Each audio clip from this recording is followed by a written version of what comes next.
Chào mọi người, mình là Vũ Thông Dông đây. Hôm nay chúng ta cùng nhau đi Hà Giang nha.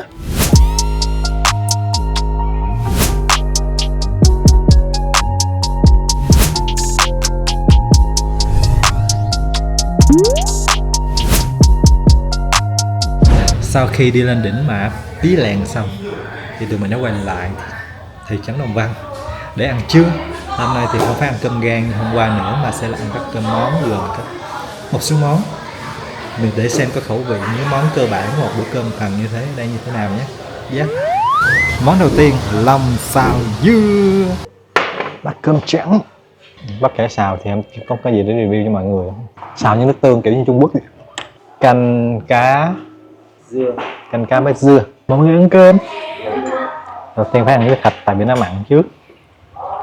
Thịt sau đó cho một cơm trắng vào.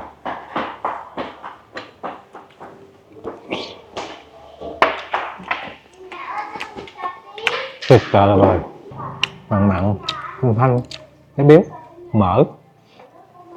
Ăn cơm trắng là hết bài. Làm xào dưa.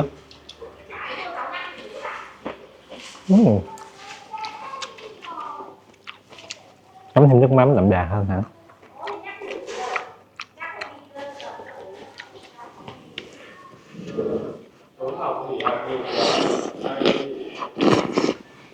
Mình thử miếng canh chứ nha.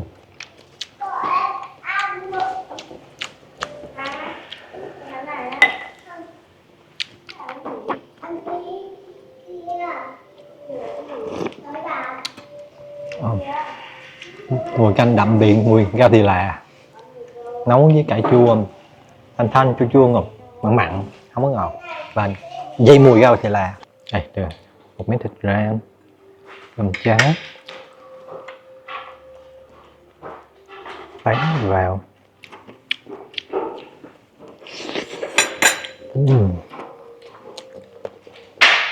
Giòn giòn mặn mặn cái béo thơm có mùi gia vị.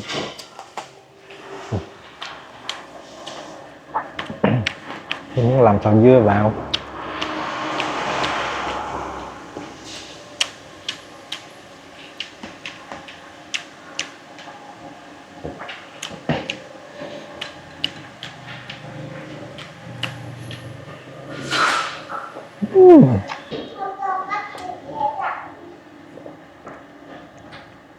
Mắm này.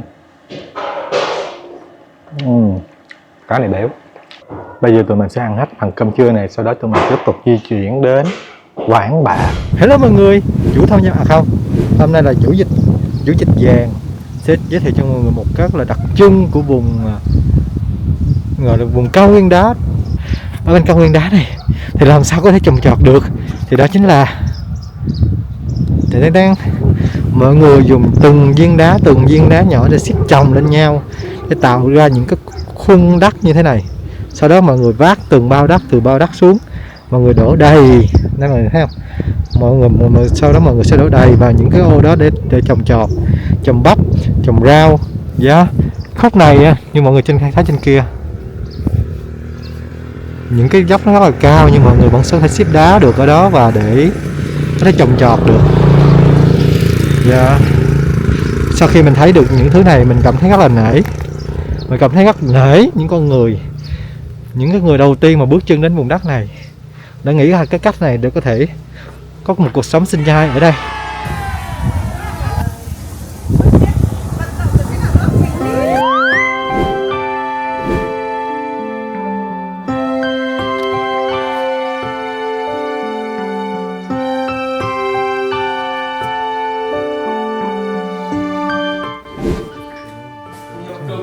Dạ.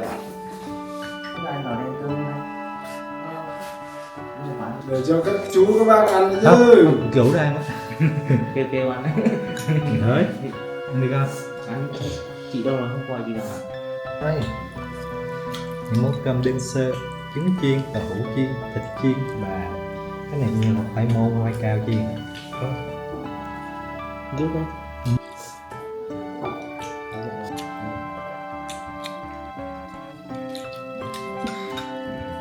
Tranh thủ xào xáo cho người xem. đây chắc mọi người cũng uống rượu nhiều nhiều lắm bạn nhỉ? Uống rượu được không? Gần như là như mình thì gọi là từ đầu năm đến giờ chắc không được tuần không uống. Còn lại uống tất à? Còn lại là ngày nào uống. Ngày nào uống.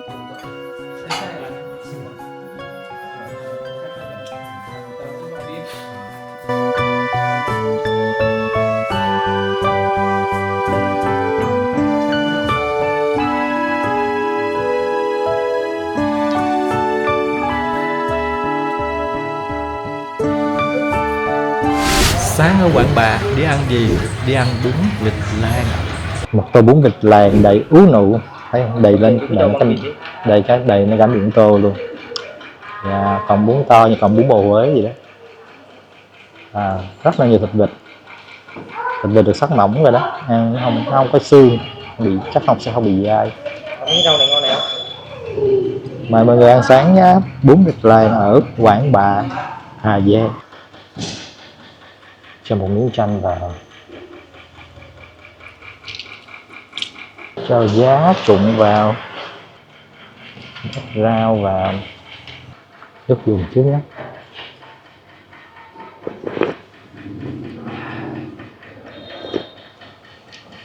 Mùi đặc trưng của bún vịt, nhưng mà này thanh, tại vì bình thường mình sẽ ăn bún vịt măng đúng không? Vị này cũng tương tự nhưng không có măng, mà vị y chang. Thịt vịt dai, tuy dai mà mềm dễ nhai nha, chứ không phải là da khó nuốt. Sáng sớm trời đang lạnh mà húp.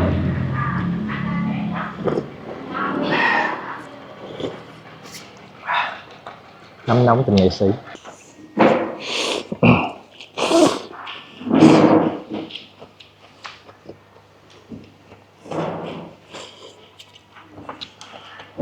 Một bữa ăn khởi đầu cho buổi sáng rất hợp lý. Sau khi ăn sáng với một tô bún vịt làng rất là ngon thì mình đã có đầy đủ năng lượng đi check in điểm đầu tiên ở khu Quảng Bạ, đó chính là núi Đôi Cô Tiên. Trong một đám núi như thế này, quá trời núi, làm sao biết cái nào núi Đôi Cô Tiên? Đó chính là cái núi Ni, chính là cặp núi này. Cặp núi này chính là núi Đôi Cô Tiên. Mọi người nhìn đó thì mọi người chắc không biết liên tưởng đến cái bộ phận nào trên bộ phận nào đúng không? Mình không tiện nói ra cho lắm, nhưng mà đứng nhìn trên đây với núi trùng điệp điệp này, sương khói mờ nhân ảnh như thế này thì cảnh Quảng Bạ rất là đẹp nhé. Khi đến Quảng Bạ thì mọi người nhớ check in khu vực này nhé. Tuy nó là một gọi là cảnh gần núi trùng điệp điệp của Hà Giang thôi, nhưng mà nó có đặc trưng riêng, một sự xanh mát xanh mướt, những cánh đồng trải dài bên dưới và những đồi núi chập trùng, và cặp núi Đôi Cô Tiên, một địa điểm cần check in khi đến Quảng Bạ nhé. Cổng trời Quảng Bạ.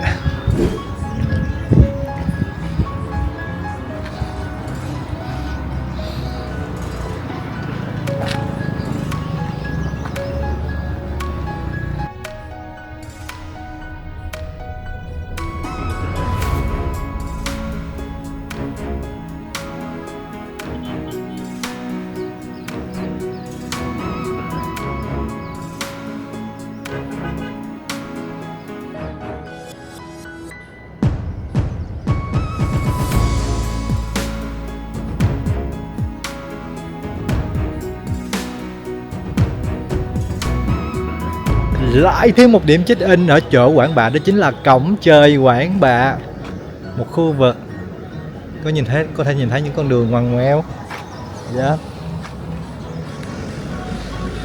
Một khung trời bao la rộng lớn, khu vực Quảng Bạ, núi non và một ngôi nhà, một cụm nhà đằng xa xa kia. Quá là nên thơ chứ hả? Hãy nhớ check in cổng trời Quảng Bạ nhé mọi người.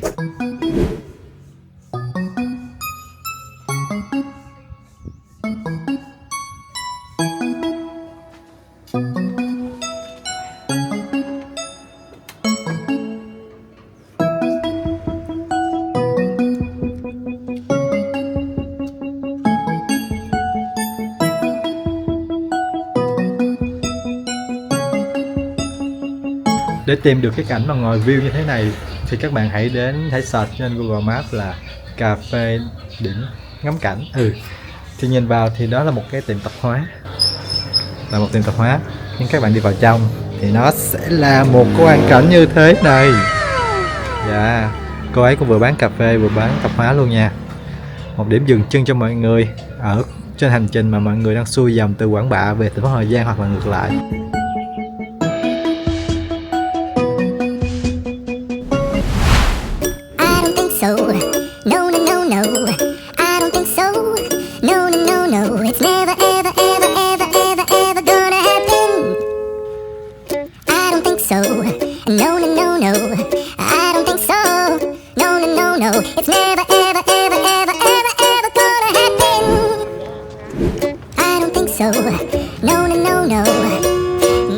Cuối cùng mình đã check in được cột mốc số 0 ở Hà Giang. Nó có hai cột mốc, một cột mốc lớn như thế này, có 4 mặt, có tiếng Anh và tiếng Việt, và một cái cột mốc chỗ này, thấy không? Đó. Ở đây thì có rất nhiều mọi người đến chụp ảnh ở đây. Tại một điểm check in ở Hà Giang mà ai đến đây cũng nên check in chỗ này, đúng không? Cho bạn biết mình đã đến được cái vị trí km số 0 của Tổ Quốc Minh. Yeah. Tụi mình thì đi hơi ngược lịch trình, đúng không? Mọi người sẽ nghĩ đến thành phố Hà Giang đầu tiên phải check in đây trước, rồi check in đây trước, rồi sau đó mới đi lên những vùng khác ở Hà Giang. Tụi mình thì đi ngược lại. Tụi mình thì đi hết phía trên kia xong mới quay lại thành phố Hà Giang để check in và thăm thú thành phố Hà Giang. Và tất nhiên hôm nay chúng ta sẽ có một ngày ở thành phố Hà Giang để lươn lơ và ăn những thứ mình nghĩ là mình đã bỏ lỡ trên kia, và mình sẽ xuống thành phố Hà Giang kiếm nó. Thứ nhất là phở tráng kiềm nè.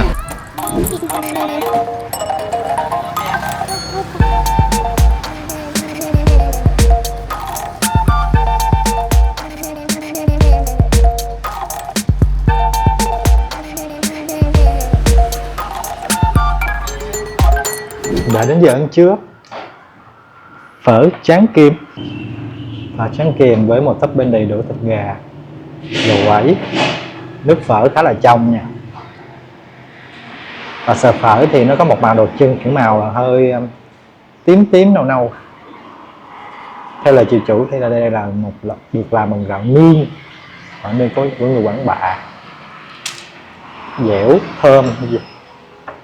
Dạ. Cách làm thì nãy mình vừa quay đó, nó sẽ làm tráng giống như tráng bánh cuốn, và sau đó được phơi lên và sắc sợi, phơi cho khô gáo sợi nó ra. Thử xem hương vị thế nào nha. Đầu tiên thử nước dùng trước nha.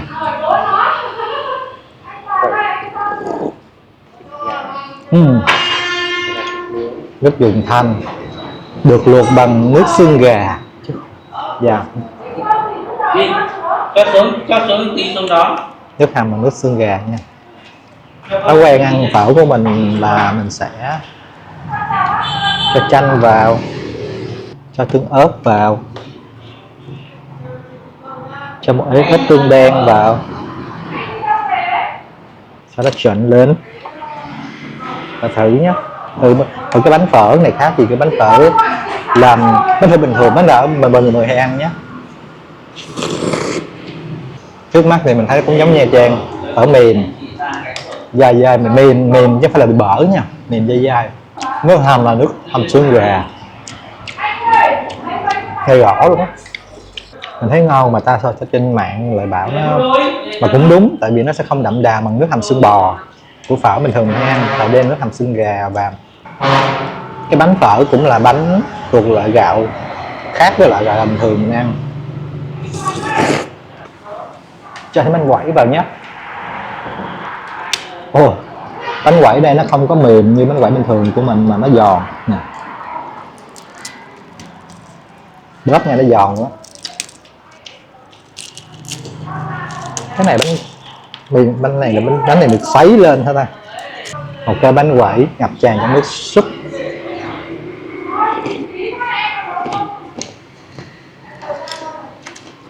Cũng được, nhưng mình thích bánh quẩy miền kia hơn. Chắc tại do ăn quen nè. Tiệm của anh chị này nằm ở 178 Nguyễn Trãi. Mình đã bỏ lỡ cái việc ăn phở này ở nơi chính gốc của nó là Quảng Bạ. Thì xuống đây vẫn có, tại vì anh chị vẫn lấy gạo từ trên đó xuống, hoặc là mình cán bánh và đổ bánh trực tiếp tại quán luôn. Mình vừa quay đó. Chị chủ vừa bảo mình á, ăn phở này thì phải bỏ một cái nguyên liệu của người dân bản địa vào, đây chính là tàu xí. Nó có hương thơm y chang là mắm niêm. Dạ, cái hương thơm mắm niêm, có ớt, có đậu này kia. khi bỏ vô cái nước dùng phở này, dạ, khi bỏ vô nước dùng phở này thì nó mang một hương vị hoàn toàn khác luôn. Dạ, bỏ vô đậm đà hẳn luôn. Dạ đúng rồi, nó cay cay, nó mặn mặn, nó thơm mùi của cái đậu xí này rất là đặc trưng. Hàng như nãy giờ đậu tương rừng rượu, dạ, đậu tương rừng với rượu mà đã ra cái hương vị này.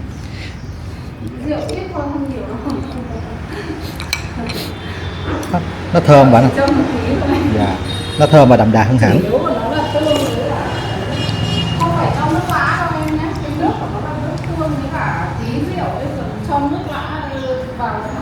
Dạ, chị Chiu vừa giới thiệu cho mình đó là ăn cái bánh phở này không, mấy cái bánh phở mà được treo, được vừa làm xong á, treo cho để trao đi ráo á, thì các cái ăn không thì chấm với chanh, đường, mắm, tỏi ớt và một chút xí tẩu này vào. Dạ.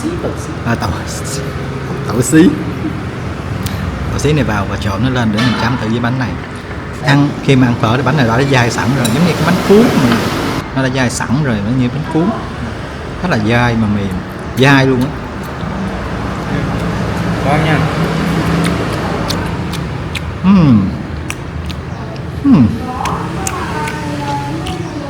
Ngon đấy. Bánh phở trắng Giống như ăn bánh ướt. Dạ, giống như ăn bánh ướt. Nhưng mà ngay cái bánh phở nó cũng đã dày này, cho mọi người xem đó, cũng đã dày cái bản nó sẵn rồi, ăn rất là đã miệng. Ngay trong lòng thành phố Hà Giang, một khu vực trên cao núi Cấm, có thể nhìn toàn cảnh thành phố Hà Giang. Dạ, cho mọi người xem kỹ hơn nhé.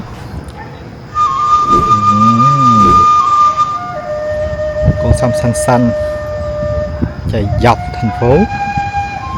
Thành phố được bao bọc bởi những ngọn núi cao, to và xanh.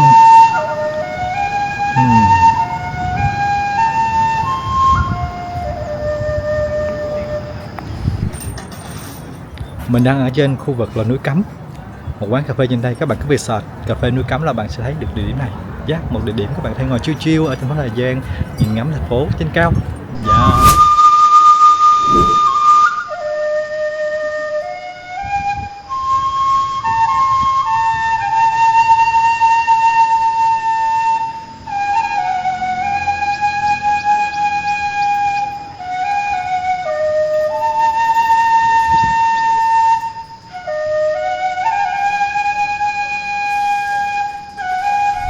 Hiện tại thì mình đang ngồi ở quảng trường 26 tháng 3 là một quảng trường lớn ở thành phố Hà Giang.